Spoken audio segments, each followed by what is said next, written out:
दोस्तों, यह संस्मरण में भारत के महान योगी परमहंस योगानंद जी की आत्मकथा योगी कथामृत से बोल रहा हूँ। आपकी जानकारी के लिए आप इसको सुनकर उनके आध्यात्मिक अनुभवों का लाभ उठाएं, ऐसी मेरी इच्छा है। इसमें परिच्छेद 9 में, जिसका नाम है परमानंद मग्न भक्त और उनकी प्रेम लीला। दोस्तों, इसमें जो मैं शब्द में कहूँगा वो परमहंस योगानंद जी की कलम से उनके लिए लिखा गया संबोधन है। कृपया ध्यान दीजिएगा।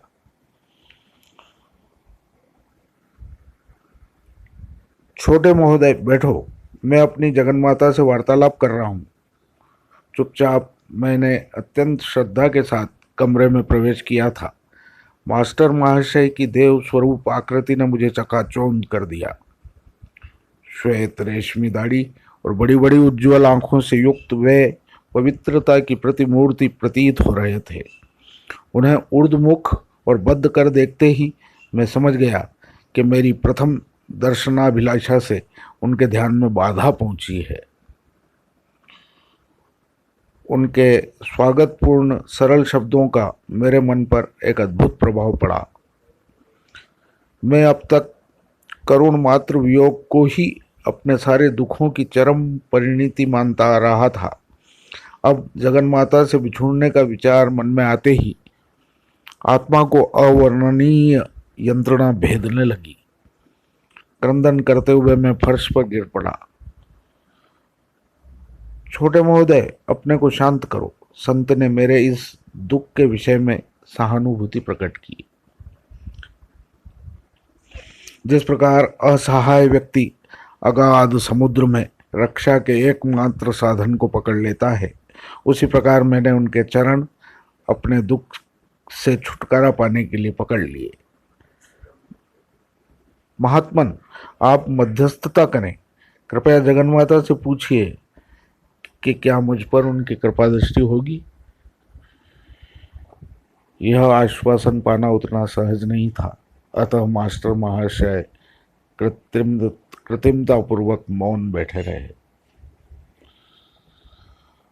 मुझे निसंकोच रूप से यह विश्वास हो गया कि मास्टर महाशय एकांत में जगदम्बा के साथ बातें करते हैं।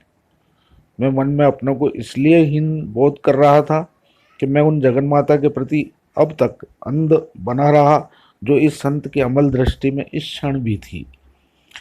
लज्जा छोड़कर उनके दोनों चरणों को पकड़े हुए, उनकी मृदु भर्त्सनाओं की ओर ध्यान न देते हुए मैं बार बार उनसे जगन्माता को मिलाने की याचना करता रहा। मैं माँ के प्रति तुम्हारी प्रार्थना पहुंचाऊंगा। मास्टर महाशय की स्वीकृति मधुर मुस्कान के साथ आई। न जाने इन शब्दों में कौन सी शक्ति थी कि मेरे मन की सारी अशांति नष्ट हो गई। मैंने कहा, महाशय अपना वचन याद रखिएगा। मैं माँ का संदेश पाने के लिए पुनः शीघ्र ही सेवा में उपस्थित होऊंगा। एक क्षण पूर्व ही दुख और उच्छ्वास से मेरा जो कंठस्वर अवरुद्ध हो रहा था, वह आशा की आनंद ध्वनि से मुखरित हो उठा।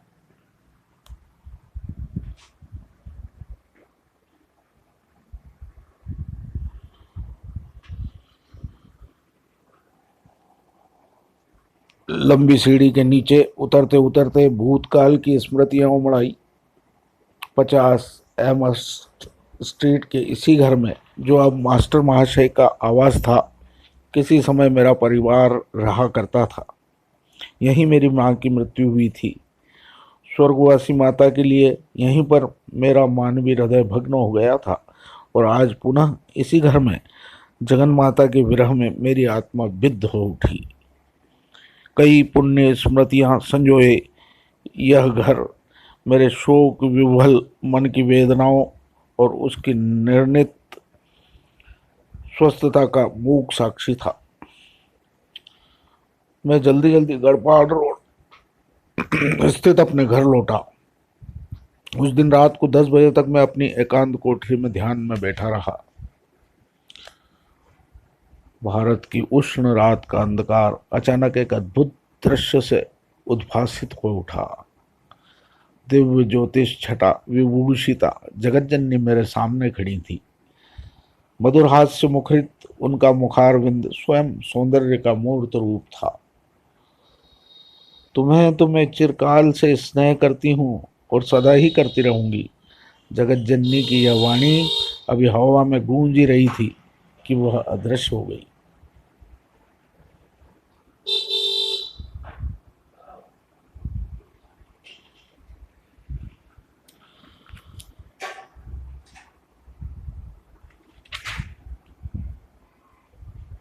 दूसरे दिन प्रातःकाल सूर्य ने अभी क्षितिज पर झांकना ही आरंभ किया था कि मैं मास्टर महाशय के यहाँ पुनः उपस्थित हो गया। मर्मस्पर्शी स्मृतियां जगाने वाले उस घर की सीढ़ियों पर चढ़ते हुए मैं चौथे पल्ले पर स्थित उनके कमरे के पास जा पहुंचा। कमरे के बंद दरवाजे की मूठ पर एक लिपटा हुआ कपड़ा इस बात का संकेत था कि मास्टर महाशय एकांत चाहते हैं।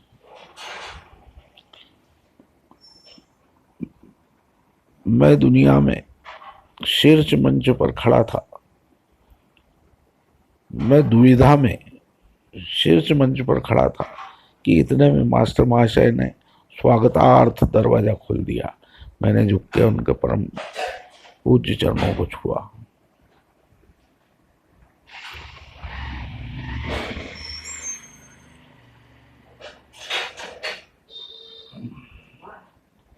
दिव्य उल्लास को छिपाते हुए विनोद भाव से मैंने अपने चेहरे को कृत्रिम गंभीर बना लिया था।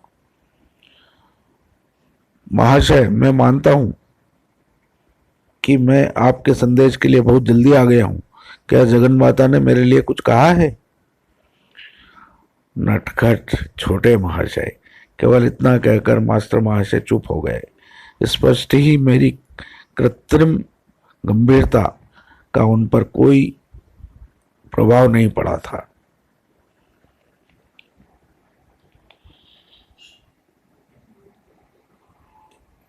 इतने रहस्यमय क्यों? इतनी छलना क्यों? क्या संत कभी स्पष्ट बात नहीं करते? हो सकता है मैं कुछ चिढ़ गया था। क्या तुम मेरी परीक्षा ही लेना चाहते हो? उनकी शांत आंखें विवेक से भरपूर थी।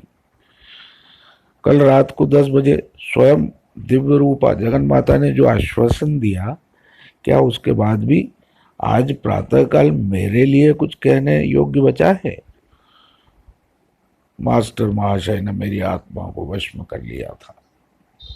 पुनः मैं उनके चरणों में साष्टांग प्रणत हुआ, पर इस बार मेरी आंखों से दुख के नहीं अपितु हर्ष के आंसू झर रहे थे।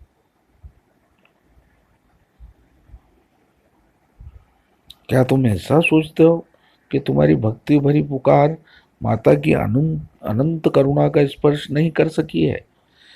ईश्वर का मातृभाव, जिसे तुम मानवी और देवी दोनों रूपों में पूजते हो, तुम्हारी आर्त पुकार का उत्तर दिए बिना कदापि नहीं रह सकता।